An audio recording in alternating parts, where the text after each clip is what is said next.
with Bruce Fenton, an active cryptocurrency investor, but really we all know you do much more than that. So why don't you tell us a little bit about what you've been doing these days in the space? Well, a lot of things. I'm really interested in this tokenization of securities thing. That's what this conference is about. That's an area that I've focused on for 5 years now, really, and I dedicated a startup to it, sort of a stealth mode startup, about 3.5 years ago. So that's been my main focus, and in that there's a lot of different things I do. I'm on some boards, and I'm investor in a lot of different projects, and then working on some of our own stuff around the area of asset management and decentralized financial planning, that kind of thing. So your startup is Chainstone Labs, correct? Right. And it's in stealth mode, but can you tell me a little bit about what you guys are working on? Yeah, so one of the first things that the company did is acquired Atlantic Financial, which was my other company, which I ran for 20 years. It's a 20-year-old registered investment advisor. So Chainstone owns that company. And Atlantic Financial is working on being a financial advisor to the sort of new crypto model, which is very different than the world that I came from, working on Wall Street for 20 years, where it was all about managing assets, getting assets under management, and controlling those. In the new world, people aren't just going to wire money to you and have you manage it as an advisor. They're going to want control of their own keys. They're going to want it decentralized.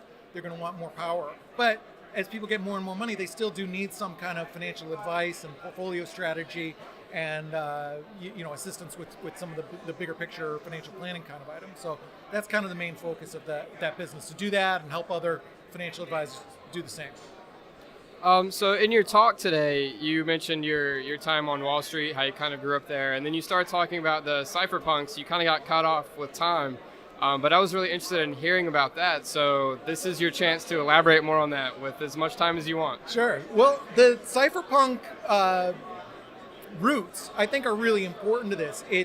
It's important to know where this project came from, and when I say this project, I mean the whole blockchain industry, because all of this exists, in my opinion, because of this kind of cypherpunk movement, which I think that part of that movement is what created Bitcoin, and because of Bitcoin, we have this whole blockchain thing. Some good, some bad, some scams, some not, but we have this whole thing because of it.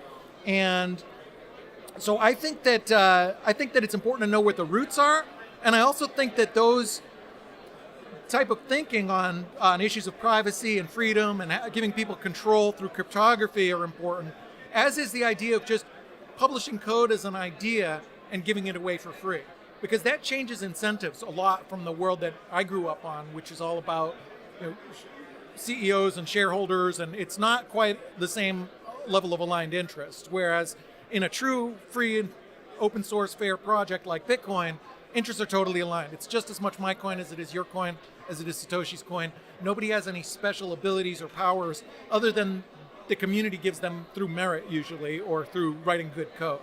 And that's a really good model. It's very different than the rest of the world. There are things that look similar on the surface because they have a blockchain or a piece of the project is open source, but a true open source project where the whole project is given away and then built by a community, that's a really unique thing in the world, and it's a foreign concept for a lot of people that don't come from the free and open source sort of movement. Like me, I didn't come from a computer science background. I came from sort of the opposite, a Wall Street and economics background. So it was a big learning for me, and I'm trying to share that because I think it's important for other Wall Street people to sort of realize this is a whole different world. It's a whole different paradigm. It's very, very different than anything else we've seen before.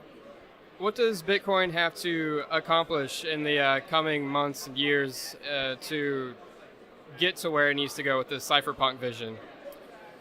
Well, it would be great if there was more decentralization of mining, and that could be through an algorithm change, which would be very controversial and probably result in another couple different forks, or definitely would result in different forks.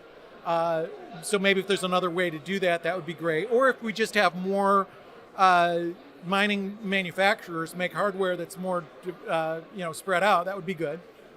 But just kind of doing what it's doing, maintaining security is really important. Security is everything in this space. If your chain isn't secure, nothing's worth anything.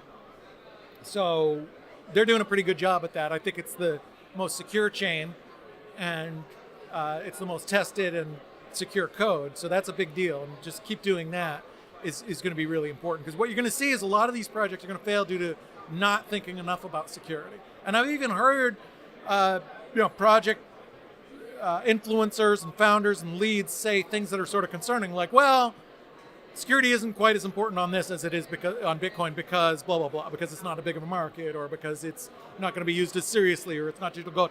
I think that's very flawed thinking, because if your project is worth anything, if you're claiming that it's worth anything at all, then you have to have security at its core, or your entire use case is useless. So unless it's just, really truly something like a game where no one will care if the blockchain is true, in which case it doesn't really matter if you use a blockchain. There's not a lot of use cases where you need that kind of sensor-resistant security, but aren't going to use it. So I think that's important. So where can we find you online? Social media, etc. Yeah, so I'm on social media. I'm on Facebook and Twitter. Bruce Fenton, just my name is what you use, and I'm trying to do some video, periscopes and things like that from time to time. So it's exciting. It's a very complex topic. When you talk about things like how securities currently trade, who manages the ledger, it takes a long time. So I've been doing like a lot of, several minute videos to try and explain this stuff, because it's cool, it's important. And I think once people get it and understand it, they can see why those of us who are in it are so excited about it. Awesome. Well, thank you so much, Bruce. Thanks a lot.